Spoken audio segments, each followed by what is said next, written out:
नमस्कार, मैं हूं ऋतु और आप देख रहे हैं हमारा खास प्रोग्राम 3 बजे की 3 बड़ी खबरें। और इस खास बुलेटिन में हम बात करेंगे उन 3 प्रमुख खबरों को लेकर जिस पर आज पूरे दिन हलचल रही। देश की राजनीति में आज इन 3 बड़े घटनाक्रमों पर कहीं ना कहीं सुर्खियां रही हैं। बंगाल में पहली बार भगवा सत्ता का शंखनाद हुआ। शुभेंदु अधिकारी के नेतृत्व में नई सरकार ने सत्ता संभाल ली और इसके साथ ही बंगाल की रणनीति और राजनीति में एक नए अध्याय की शुरुआत हो चुकी है। उधर तमिलनाडु की बात करते हैं, जहां तमिलनाडु में सिनेमा से सियासत तक का सफर तय करने निकले थलपति विजय अब सियासी चक्रव्यूह में गिरते हुए नजर आ रहे हैं। सवाल ये कि क्या विजय की राजनीति पर्दे वाली लोकप्रियता को वोट में बदल पाएगी या फिर द्रविड़ राजनीति की जमीन पर उनकी राह आसान नहीं होगी।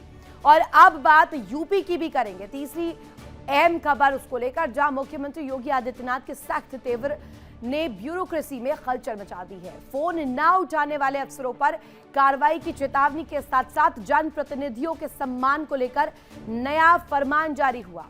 अब दफ्तर आने वाले नेताओं का अभिवादन जरूरी होगा। तो बंगाल से लेकर तमिलनाडु और यूपी तक सत्ता, सम्मान और सियासत के 3 बड़े संदेश अगले आधे घंटे में करेंगे सबसे बड़ा विश्लेषण।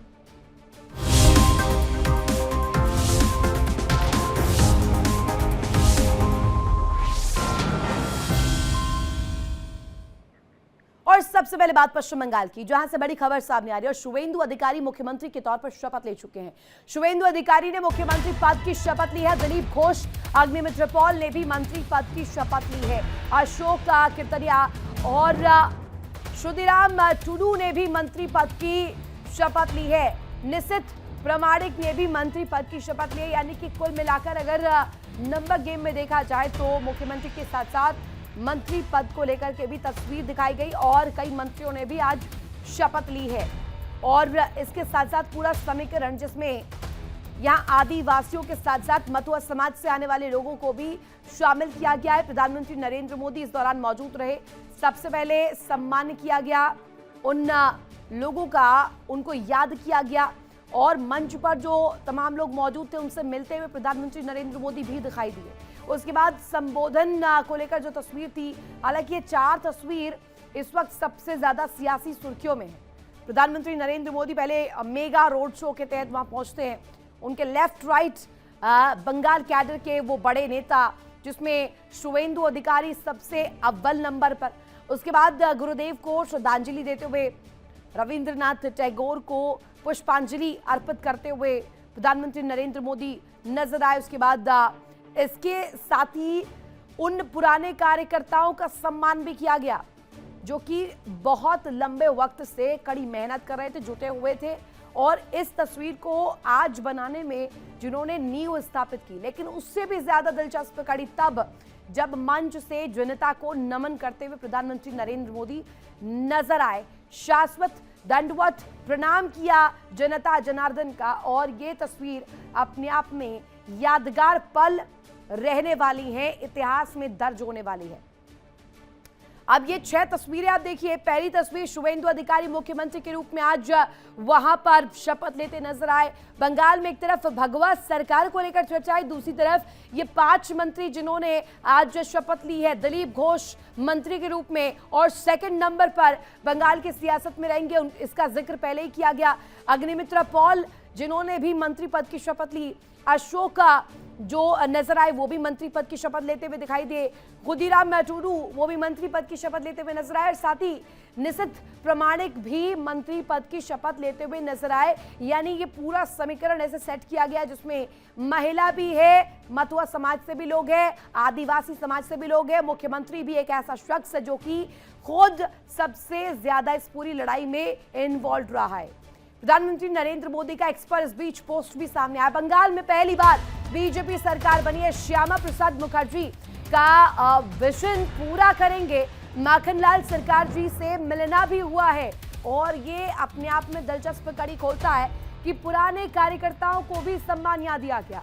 माखनलाल सरकार एक राष्ट्रवादी हैं, स्वतंत्रता में भी अहम भूमिका रही। अब बंगाल में भगवा राज बनने के बाद प्रधानमंत्री पोस्ट करते हैं और ट्वीट करते हुए इस अहम कड़ी को नजर आते हैं, जिसमें उन्होंने सीधे सीधे इस गवर्नमेंट को लेकर, जिसमें बंगाल में अब नई सत्ता और नई सरकार बनी है बीजेपी की, इसका जिक्र किया है। बाकायदे ये भी लिखा है doctor Shyama Prasad Mukherjee and his everlasting contributions to the nation and West Bengal in particular, no stone will be left unturned to fulfill his vision। इस बात का जिक्र यहाँ पर किया गया और साथ ही साथ ये भी कहा गया माखनलाल सरकार से मिलकर बहुत खुशी हुई, वो एक राष्ट्रवादी है, साथ ही साथ स्वतंत्रता से जुड़े रहे। सोनार बांग्ला का जो सपना श्यामा प्रसाद मुखर्जी का था, वो विजन अब धरातल पर उतरने वाला है। तो ये पोस्ट जिसमें प्रधानमंत्री नरेंद्र मोदी ने बड़ी बात कही है, बड़ा जिक्र भी किया है।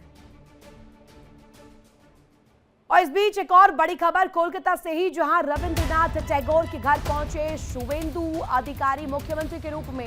और शुवेंदु अधिकारी ने रविंद्रनाथ टैगोर को श्रद्धांजलि भी अर्पित की है। पीएम के नेतृत्व में काम करेंगे। आज का दिन बंगाल के लिए बहुत अहम है और सोनार बंगाल का जो एक तस्वीर थी, वो आज यहीं से परिकल्पना लिखी जाएगी, इसी पर आज से काम होगा। रविंद्रनाथ टैगोर के घर भी पहुंचे और इसके साथ साथ आपको बता दें, यहाँ श्रद्धांजलि अर्पित की है, श्रद्धा सुमन अर्पित की है। प्रधानमंत्री के नेतृत्व में आगे काम होता रहेगा। और ये तस्वीर मंच की जब सामने आई थी, पहले प्रधानमंत्री नरेंद्र मोदी ने भी रविंद्रनाथ टैगोर को श्रद्धांजलि दी, उन्हें याद किया, पुष्प अर्पित कर उनके कर कमलों को याद किया, उनके योगदान को याद किया। जैसे न केवल जनगण मन, बल्कि जो बंगाल को लेकर तस्वीर है, उसके गीत को लेकर तस्वीर है, चाहे वो लेखन में हो, कवि के तौर पर हो, शिक्षाविद के तौर पर हो, या अन्य रूप कवि के रूप में जो उनकी सामने आती है, उन तमाम कार्यों को याद किया गया। अमरदेव पासवान मेरे साथ, मेरे सहयोगी और संवाददाता ग्राउंड से कनेक्ट है, उनका सीधे रुख करते हैं। अमरदेव, इस वक्त जो हम देख रहे हैं, बंगाल में बीजेपी की सरकार भगवा राज अगर कहा जाए कोट अनकोट बन चुका है। शुवेंदु अधिकारी मुख्यमंत्री के रूप में शपथ ले चुके हैं और आज से जिस तरीके से प्रधानमंत्री नरेंद्र मोदी ने भी जिक्र किया अपने पोस्ट में कि श्यामा प्रसाद मुखर्जी का वो जो विजन था, उसी पर काम होगा और बंगाल आगे बढ़ेगा विकास की उस बयार में। जी बिल्कुल, आपने सही कहा, क्योंकि जिस तरीके से जो है चुनावी मैदान में देखा जा रहा था, चाहे वो सियासी मैदान हो, तो वहाँ पे साफ तौर पे जो है बीजेपी एक ही लक्ष्य पर चल रही थी कि वो जो है श्यामा प्रसाद मुखर्जी का जो विजन था, जो सोनार बांग्ला बनाने का, तो उसी लक्ष्य पे जो है बीजेपी आगे बढ़ रही है। और आज भी जिस तरीके से जो प्रधानमंत्री नरेंद्र मोदी का जो पोस्ट जो सामने आया है, जो तेजी से वायरल भी हो रहा है, तो कहीं ना कहीं जो है आज जिस तरीके से मुख्यमंत्री के तौर पे आज शुवेंदु अधिकारी जो श्यामा प्रसाद मुखर्जी के घर पहुंचे, तो कहीं ना कहीं ये जो है दर्शाने के लिए और दिखाने के लिए काफी है कि वो जो है जो सपना श्यामा प्रसाद मुखर्जी ने जो देखा था बंगाल को सोनार बांग्ला बनाने का, तो उस विजन को आगे बढ़ाने के लिए ही वो वहां पर पहुंचे हैं, उनके घर पहुंचे हैं। क्योंकि मुख्यमंत्री बनने के बाद वो पहला जो है जो कदम जो है उन्होंने वहां पर रखा है। तो ये बहुत बड़ी बात है, बहुत बड़ा एक संदेश है ये देने के लिए, दुनिया को देने के लिए, बंगाल की जनता को देने के लिए कि जो है अब जो सपना बीजेपी ने देखा, श्यामा प्रसाद मुखर्जी ने देखा, वो विजन पूरा करने के लिए जो है तैयारी जो है वो शुरू हो चुकी है। अब जो है आगे जो है उसी कार्य क्षेत्र में काम होगा और इसका संदेश भी जो है प्रधानमंत्री नरेंद्र मोदी ने भी दे दी। सरकार से भी आज प्रधानमंत्री नरेंद्र मोदी मंच पर ही मिले, उन्हें सम्मान भी दिया। उनके जिस तरीके से उनके साथ जो उनकी बॉडी लैंग्वेज थी वो दिखाती है और दर्शाती है कि वो पुराने कार्यकर्ताओं से भी ज़्यादा जो है उनका तालमेल जो है वो पूरी तरीके से फिट है और अभी भी उनको एक्नॉलेज करने की जो तस्वीर है वो दिखा रहे थे।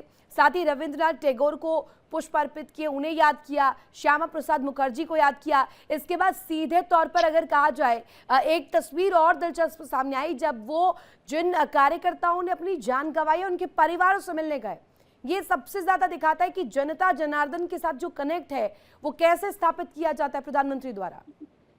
देखिए, आज रविंद्रनाथ टैगोर की जो है आज जयंती है और इस जयंती के समारोह पर ही आज जो है आज शपथ ग्रहण का कार्यक्रम जो है वो रखा गया था। वो भी एक ऐसे जगह पर जहां पर जो है कई सभाएं हुई हैं और भी ऐतिहासिक सभाएं साबित हुई हैं। वो रहा था वो कलकत्ता का ब्रिगेड परेड मैदान था। और ये पहली बार था जब जो है कोई मुख्यमंत्री के तौर पे ब्रिगेड परेड मैदान में जो है शपथ ले रहा हो, क्योंकि अन्य जितने भी मुख्यमंत्री जिन्होंने शपथ लिया वो लोक भवन में शपथ लिए थे, लेकिन ये पहली बार हुआ जब जो है शुभेंदु अधिकारी ने जो है ब्रिगेड परेड मैदान में जो है शपथ ग्रहण किया, वो भी मुख्यमंत्री के तौर पे।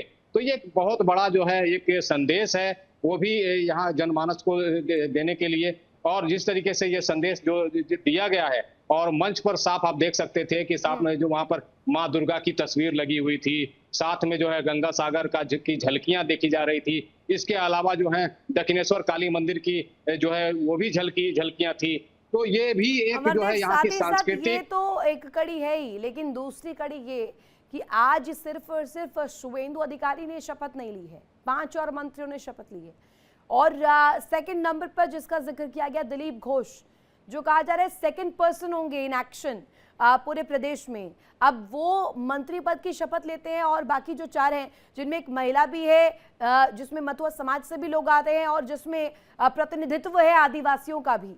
अब इस तस्वीर को कैसे देखा जाए और ये जनता के लिए कितना बड़ा एक राहत की बात है, क्योंकि इसी बात की तो जो जिक्र है वो किया जा रहा था कि हर एक कैडर का और हर एक तबके से आने वाला व्यक्ति रिप्रेजेंट होना चाहिए। जी बिल्कुल, जिस तरीके से आज जो है शुभेंदु अधिकारी जिस तरीके से आज मुख्यमंत्री के तौर पे आज जो शपथ ग्रहण किए, उसी दौरान जो है 5 मंत्रियों ने भी शपथ जो है ग्रहण किया। इस बीच में जो देखने को मिला वो है, देखिए कि यहाँ पर जो है जो भी राण बंगला जिसको हम लोग कहते हैं बंगाल का, जो भी जो आपका सीमावर्ती क्षेत्र में पड़ता है, चाहे वो बिहार से सटा हुआ हो, चाहे वो झारखंड से सटा हुआ हो, तो इन जो जगहों को जो है टच किया गया है इसमें। और टच करने के अलावा जो है कुछ जातियां जैसे कि जो है चुनावी मैदान में जो है अहम भूमिका निभाती हैं, जैसे कि आदिवासी समाज हो, चाहे वो बंगाली समाज हो, चाहे वो हिंदी भाषी समाज हो। तो ऐसे जो है चेहरों को जो है मंत्रालय में जो है रखा गया है, और वो जो 5 मंत्री जिन्होंने शपथ लिया है वो जो है इनमें शामिल हैं। तो कहीं ना कहीं जो है ये संदेश देने के लिए जो है शपथ ग्रहण में ये दिखाया भी गया है कि जो है जैसे कि अग्निमित्रा पॉल ने भी जो है शपथ ग्रहण किया है, और जैसे आसनसोल से हैं वो। और उसके अलावा जो है बांकुड़ा में जो है एक आदिवासी जो है समाज के एक मंत्री ने भी शपथ ग्रहण किया है।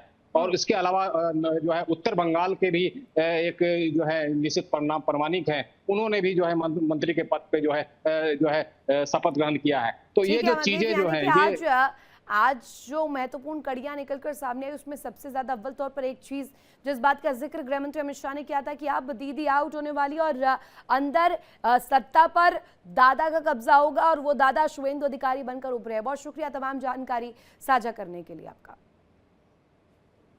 और अब बात तमिलनाडु की करते। तमिलनाडु में सरकार गठन पर बड़ा सस्पेंस जारी है। आपको बता दें समर्थन को लेकर इस वक्त जो पेंच है वो फंसा हुआ नजर आ रहा है। शाम 4 बजे समर्थन को लेकर फैसला होगा। टीवीके के पास अभी 116 विधायकों का समर्थन है।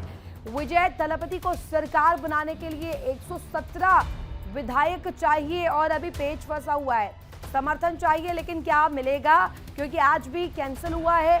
शपथ का जो पूरा आयोजन था वो नहीं हो पाया। बहरहाल सियासी चक्रव्यूह में इस वक्त विजय तलपति फंसते हुए नजर आ रहे हैं। बड़ी जीत है और सिनेमा जगत से लेकर राजनीतिक जगत तक जो अपनी धाक दिखाई है, एक पॉलिटिकल टेस्ट थी लेकिन एक तरह से उसमें पार पाए, जीत हासिल की, बड़े नंबर्स के साथ आए। एक बड़ी खबर और सामने आ रही है। विजय की पार्टी टीवीके ने नया वीडियो जारी कर दिया है। टीवीके ने एएमएमके के साथ समर्थन मिलने का दावा किया है और ये कहा जा रहा है कि समर्थन का वीडियो, ये बताया जा रहा है अध्यक्ष ने समर्थन के दावे को खारिज किया है। एएमएमके के अध्यक्ष ने इसे पूरी तरीके से क्लियर अंदाज में इनकार किया, इसे खारिज किया कि ये जो अटकलें लगाई जा रही है पूरी तरीके से सिरे से गलत है। अब क्या तस्वीर रहती है तमिलनाडु में सरकार को लेकर, क्या तस्वीर बनती है, अब राजनीतिक गलियारों में थलापति की एंट्री हो चुकी है, लेकिन क्या विजयी भवा का उन्हें आशीर्वाद मिलेगा मुख्यमंत्री के रूप में? क्या वो नजर आएंगे और क्या तस्वीर रहने वाली आने वाले समय में? लगातार बड़े बड़े ट्विस्ट इस वक्त सामने आ रहे हैं और साथ ही साथ शपथ ग्रहण पर ग्रहण के बादल इस वक्त मंडराते हुए दिखाई दे रहे हैं। तमिलनाडु की सियासत में ये बड़ा उलटफेर, सस्पेंस रह चुका है, सस्पेंस ही सस्पेंस आपका। ये ऐसा लग रहा है कि इस वक्त जो सियासत है वो समर्थन बनाम अभी पूरे चक्रव्यूह को देखकर नजर आ रही है। तमिलनाडु में विजय की शपथ ग्रहण पर बड़ा सस्पेंस है। गवर्नर की तरफ से शपथ ग्रहण पर पुष्टि नहीं है। वीसी के IUML का समर्थन पत्र राज्यपाल को नहीं है। विजय ने 116 विधायकों का समर्थन पत्र सौंपा है। कांग्रेस की तरफ से 5, वामदल के 4 विधायकों का समर्थन। लेकिन क्या सरकार के लिए ये मैजिक नंबर में तब्दील होता है? और मैजिक नंबर है क्या, वो भी आपको बता देते हैं। समर्थन में कुल 116 विधायक विजय के 2 सीट जीतने से प्रभावी होते हैं और बहुमत में 117 चाहिए। सरकार गठन के लिए अब भी 118 पर चर्चा की जा रही है। अब ये जो अंदाज है और सीधे तौर पर जो एंट्री है, पॉलिटिकल ट्विस्ट है, क्या इसे बड़ा सवाल माना जाए? तमिलनाडु की सियासत में ये सस्पेंस और ये ऐसा देखा जाए कि सस्पेंस ही सस्पेंस, क्योंकि आज की तारीख में होना था लेकिन वो भी कैंसिल हो गया। ऐसा लग रहा है कि जैसे सांप सीढ़ी का खेल चल रहा हो। कभी थलापति विजय की TVK की सरकार बनती दिखती है तो कभी DMK AIADMK के बीच गठबंधन की आवाज चलती है। कभी सरकार बनने की बात आती है तो कभी फिर से इंतजार बढ़ जाता है। थलापति विजय कभी सरकार बनाने के लिए बहुमत होने की बात करते हैं तो कभी उनके नंबर कम पड़ जाते हैं। पहले खबर आई कि थलापति विजय आज सरकार बनाएंगे और शपथ ग्रहण भी होगा, लेकिन अब तमिलनाडु में फिर से ट्विस्ट एंड टर्न आ चुका है। ऐसा लग रहा है कि थलापति विजय के शपथ ग्रहण पर फिर से ग्रहण लग गया है। कारण कि आधिकारिक तौर पर अब तक गवर्नर ने सरकार बनाने के लिए थलापति विजय को न्योता ही नहीं दिया है। TVK के संस्थापक एक्टर विजय थलापति के 118 विधायकों के बहुमत के आंकड़े को पार करने और सरकार बनाने का दावा पेश करने के कुछ घंटे बाद ही शुक्रवार देर रात उनकी बहुमत की स्थिति को लेकर नया संशय, नया कंफ्यूजन पैदा हो गया। आपको बता दें IUML ने थलापति विजय को समर्थन देने से इनकार कर दिया। VCK ने अपना फैसला लंबित रखा है, साथ ही समर्थन के बदले कड़ी शर्तें भी रख दी है। इससे तमिलनाडु की राजनीतिक स्थिति अस्थिर हो गई है। बहुमत के आंकड़े को टच कर पाना अभी मुश्किल नजर आ रहा है। तमिलनाडु की बात करें तो राजनीति में इस वक्त बड़ा सवाल खड़ा हो रहा है कि क्या सिनेमा का सुपरस्टार राजनीति के चक्रव्यूह में फंसा गया है? क्या थलापति विजय का राजनीतिक सपना अब विवादों के भंवर में गिरता हुआ नजर आ रहा है? क्या विजय के खिलाफ सियासी घेराबंदी भी शुरू हो चुकी है? और इसी पर ज्यादा जानकारी देने के लिए मेरे साथ मेरे सहयोगी न्यूज रूम से मीनाक्षी कनेक्ट है, उनका सीधे रुख करते हैं। मीनाक्षी, इस वक्त देखा जाए सिनेमा जगत से एंट्री मारी, राजनीतिक गलियारों में बड़ी जीत की तरफ भी आगे बढ़ रहे थे, लेकिन अब संकट के बादल मंडराते हुए नजर आ रहे हैं थलापति विजय पर। बिल्कुल, देखिए, क्योंकि उनकी पार्टी सबसे बड़ी पार्टी बनकर के जरूर उभरी है, लेकिन अभी तक वो समर्थन उन्हें हासिल नहीं हो पा रहा है जिसकी बदौलत वो सरकार बना सके। एक नहीं, दो नहीं, बल्कि 3-3 बार जाकर के राज्यपाल से मुलाकात कराए हैं, लेकिन बावजूद इसके सरकार बनाने के लिए उन्हें समर्थन प्राप्त नहीं हो रहा है। अब ऐसे में ये माना जा रहा है कि 107 TVK के विधायक, इसके साथ 5 कांग्रेस के, 2 CPM के और 2 CPI के, उसके बाद अब इंतजार हो रहा है VCK के समर्थन का।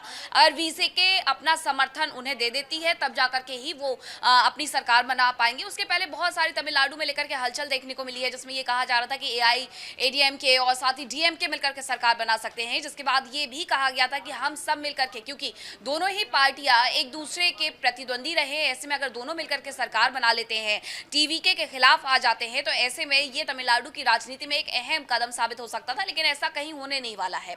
अभी भी सभी की निगाहें इस बात के ऊपर टिकी हुई हैं कि आखिरकार TVK किस तरीके से अपना समर्थन जुटाती है और उसके बाद सरकार बनाने के लिए एक बार फिर से अपना जो पूरा पत्र है वो जाकर के राज्यपाल को मीनाक्षी, सौंपते हैं। चुनाव तो अलग अलग राज्य में हुए, लेकिन सबसे ज्यादा ट्विस्ट एंड टर्न तमिलनाडु में ही देखने को मिल रहा है, क्योंकि एक तरफ पहले तो बड़े दावे किए गए और सियासी फिजाओं में इस बात की चर्चा थी कि विजय थलापति आगे बढ़ रहे हैं और उन्होंने क्योंकि गवर्नर के सामने अपना रुख भी रख दिया है और वो ही आगे सरकार बना ले जाएंगे, लेकिन अभी तक गवर्नर की तरफ से कोई रुख नहीं साफ हुआ। इस बीच अटकलें ये कि डीएमके और एआईडीएमके भी सरकार बनाने के लिए आगे अग्रसर हो रही है। तो ये तस्वीर, ये ट्विस्ट एंड टर्न पॉलिटिकली आप कैसे देख रही हैं?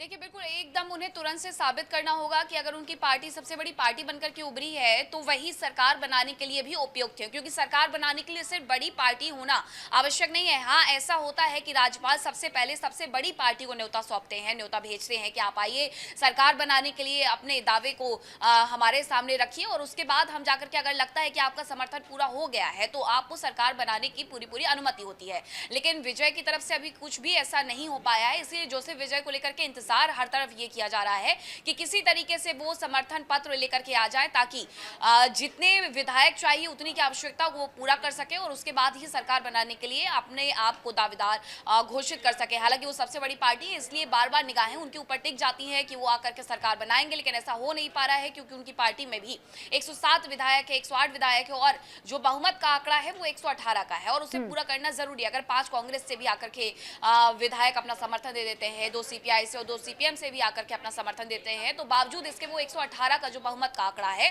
वो पार्टी टच नहीं कर पा रही है। इसी वजह से अब निगाहें ये टिकी हुई है कि किसी और पार्टी का समर्थन हासिल किया जाए। अब ये बताया जा रहा है कि वीसीके की तरफ से दरअसल वाम दल का समर्थन के बावजूद वीसीके का समर्थन का इंतजार है और सूत्र ये कह रहे हैं कि 6 बजे विजय से वीसीके पार्टी विधायक अपने अध्यक्ष थोल तिरुमावलवन से मिलेंगे, यानी उनसे मुलाकात करेंगे और उसके बाद हो सकता है कि उन्हें वो विधायकों का समर्थन प्राप्त हो जाए, जिसके बाद मीनाक्षी, अभी इम्तिहान के बादल नजर आ रहे हैं विजय पर और साथ ही साथ ये बड़ी एक तरह से परीक्षा भी मानी जा सकती है, क्योंकि एक तरह से ये पूरी तरीके की तस्वीर अगर दिखाई जाए तो सिनेमा के जगत के तो हीरो निकल गए, लेकिन इस पॉलिटिकल टेस्ट में क्या पास हो पाते हैं, क्या अपने जो सरकार बनाने का दावा है वो पूरी तरीके से प्रमाणित करते हुए मुख्यमंत्री के रूप में शपथ लेते हैं कि नहीं, ये देखने वाली बात होगी। बहरहाल बहुत शुक्रिया तमाम जानकारी साझा करने के लिए।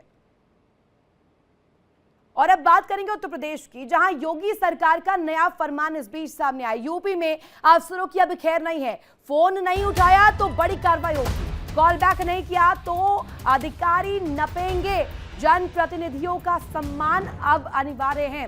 सांसद विधायकों को देख कुर्सी से अफसर उठेंगे और ये सीधे तौर पर बड़ा फरमान के तौर पर आप लीजिए, लेकिन ये एक तरह से बहुत बड़ी रणनीति के तौर पर अगर देखा जाए तो इस वक्त एक बहुत बड़ा संदेश भी दे रहा है, जिसमें स्पष्ट रूप में जो एक इग्नोरेंस वाला, जो टालने वाला एक रवैया था जो अख्तियार किया जाता था अफसरों में, अधिकारियों में, अब वो कहीं ना कहीं हटता हुआ नजर आएगा, क्योंकि ये फरमान अब सीधे सीधे योगी सरकार का। अक्सर सुनने में आता है कि सरकारी बाबू फोन ही नहीं उठाते हैं, समय जब पड़ता है, वक्त जब होता है, जब जरूरत होती है तो वो फोन नहीं उठाते, लेकिन अब यूपी में ऐसा करना अधिकारियों को बहुत महंगा पड़ सकता है। दरअसल मुख्यमंत्री योगी आदित्यनाथ के आदेश के बाद मुख्य सचिव एसपी गोयल ने भी इसको लेकर एक ऐसा फरमान जारी किया जिससे ब्यूरोक्रेसी में इस वक्त हड़कंप मच गया है। अब न सिर्फ फोन उठाना होगा बल्कि ऑफिस आने पर हाथ जोड़कर स्वागत भी करना पड़ेगा। यूपी में सांसदों, विधायकों ने कई बार यह मुद्दा सदन और सरकार के सामने उठाया कि जिले के अधिकारी उनकी बात नहीं सुनते, ना तो फोन उठाते हैं, ना ही काम के सिलसिले में कॉल बैक करते हैं। इसे प्रोटोकॉल का बड़ा उल्लंघन माना जा रहा है और यूपी सरकार ने इसे गंभीरता से लेते हुए साफ कर दिया है कि जनता द्वारा चुने गए प्रतिनिधियों का अपमान किसी कीमत पर बर्दाश्त नहीं होगा। सुशील तिवारी हमारे साथ कनेक्ट है, सीधे रुख करते उन्हीं का। सुशील जी, जो हम देख रहे हैं इस वक्त माननीयों की अनदेखी अब भारी पड़ने वाली है और अगर फोन कॉल नहीं उठाया, अधिकारी इस तरीके से गैर जो जिम्मेदाराना बिहेवियर अगर वो अपनाते हैं, उन पर कड़ी प्रतिक्रिया होगी, कड़ा एक्शन होगा। अब सीधे सीधे ये बड़ा फरमान जो दिया है, ब्यूरोक्रेसी में इससे बड़ा हड़कंप मचता हुआ नजर आ रहा है। बिल्कुल ऋतु, क्योंकि तमाम जो विधायक थे उन्होंने तमाम शिकायतें की थी योगी जी से। उन्होंने कहा था कि अधिकारी हमारी सुनते नहीं, हमारा फ़ोन नहीं उठाते हैं और हम लोग जाते हैं तो उस तरह सम्मान नहीं मिलता है। तो एक शासनादेश जारी किया है एसपी गोयल ने, जो कि मुख्य सचिव है उत्तर प्रदेश के। उसमें साफ साफ लिखा है कि जब भी कोई विधायक या सांसद पहुंचते हैं आपके पास तो बाकायदे खड़े होकर हाथ जोड़कर उनका सम्मान करना पड़ेगा, उनको पानी पिलाना पड़ेगा और साथ में उनकी बात सुननी पड़ेगी। बात सुनने के बाद उनको बाकायदे ससम्मान विदा भी करना पड़ेगा। तो ये जो हालात थे उससे लगता था कि उत्तर प्रदेश में जो अधिकारी हैं बेलगाम होते जा रहे हैं। बहुत शिकायतें मिल रही थी, विधानसभा में इसको लेके तमाम विधायकों ने सवाल उठाए थे। तो उन सबको देखते हुए योगी सरकार ने अब तय किया है जो भी उनके विधायक हैं और जो भी उनके सांसद हैं तो वो कम से कम जब किसी अधिकारी के पास जाते हैं तो उनकी बात सुने और उस पर कार्रवाई भी करें और ससम्मान सुने। और इसके अलावा अगर कोई अधिकारी जो है अगर फ़ोन आता है किसी विधायक का या सांसद का तो तुरंत उसका फ़ोन भी उठाए, क्योंकि अधिकारी अक्सर फ़ोन नहीं उठाते हैं। मालूम पड़ा 5-5 बार विधायक फ़ोन कर रहे हैं, फ़ोन नहीं उठ रहा है। तो ऐसे में ये भी कहा है कि जो विधायक हैं सांसद हैं उनके पर्सनल नंबर, उनके ऑफिशियल नंबर सब अपने मोबाइल में सेव करके रखें अधिकारी और कर्मचारी। और जैसे उनका जिस बात का जिक्र होता है कि थोड़ी सी देरी और इग्नोरेंस की वजह से बड़ी तस्वीर भी सामने आ जाती है, कई दफा चिंताजनक तस्वीर भी हो जाती है और वो सबसे बड़ा सबब बनता है कि ऐसी कोई घटना ना हो जाए जिसका कोई ऐसा दंश हो जो नेगेटिवली सामने आए। अब उसे ध्यान में रखते हुए क्या ये डिसिप्लिनरी एक्शन जो है ये बाबुओं के लिए बड़ी तस्वीर दिखाएगा और दिखाएगा कि अगर किसी कीमत पर नियमों को तोड़ा तो आगे कार्रवाई होगी। बिल्कुल ऋतु, चाहे बाबू हो चाहे अधिकारी हो, सबके खिलाफ एक्शन होगा। अगर जिले का जिलाधिकारी है, जिले का एसपी है, अगर मीटिंग में बिजी है तो उसको बाकायदे एसएमएस डालना होगा कि मैं थोड़ी देर में बात करूंगा और जैसे ही मीटिंग खत्म होगी उसको बात करनी पड़ेगी। तो अगर कोई विधायक फ़ोन करता है या सांसद फ़ोन करता है तो उसका रिस्पॉन्स देना पड़ेगा। अगर नहीं करते हैं तो जो राज्य सरकार का जो आचरण कर्मचारी आचरण नियमावली है उसके अनुसार कार्रवाई होगी। प्रोटोकॉल एक तय है, क्योंकि एक विधायक का प्रोटोकॉल होता है और एक सांसद का प्रोटोकॉल होता है। प्रोटोकॉल के तहत उस पर हमेशा उसको सम्मान करना पड़ेगा, उसकी बात के प्रति जवाबदेही होगी, चाहे डीएम हो, चाहे एसपी हो, चाहे कर्मचारी हो। तो ऐसे में एक बड़ा और ये शिष्टाचार पाठ बहुत जरूरी भी है सुशील जी, और जिसके जरिए एक तरह से अगर एक पूरा नियम तय करते हुए अगर एक सम्मानजनक व्यवहार और पूरा जो रुख है जिम्मेदारी के साथ उठाया जाए तो निश्चित तौर पर पूरी प्रक्रिया जो है थोड़ी सी सुलझ भी जाएगी, नर्म भी पड़ेगी और उसमें तेजी भी आएगी, जिसमें कवायद को लेकर जिक्र किया जाता है कि कार्रवाइयां जल्दी होंगी। बहुत शुक्रिया तमाम जानकारी साझा करने के लिए। और इसी के साथ यहाँ रुकेंगे छोटे से ब्रेक के लिए। ब्रेक के उस पार भी खबरें लगातार जारी है। इंडिया डेली अब आपके स्मार्ट टीवी पर मौजूद है। देखिए इंडिया डेली 24/7 अब आपकी स्मार्ट टीवी पर। इंडिया डेली मौजूद है सभी डिजिटल प्लेटफॉर्म पर लाइव और लगातार। इंडिया डेली 24/7 हर दिन राष्ट्र को समर्पित।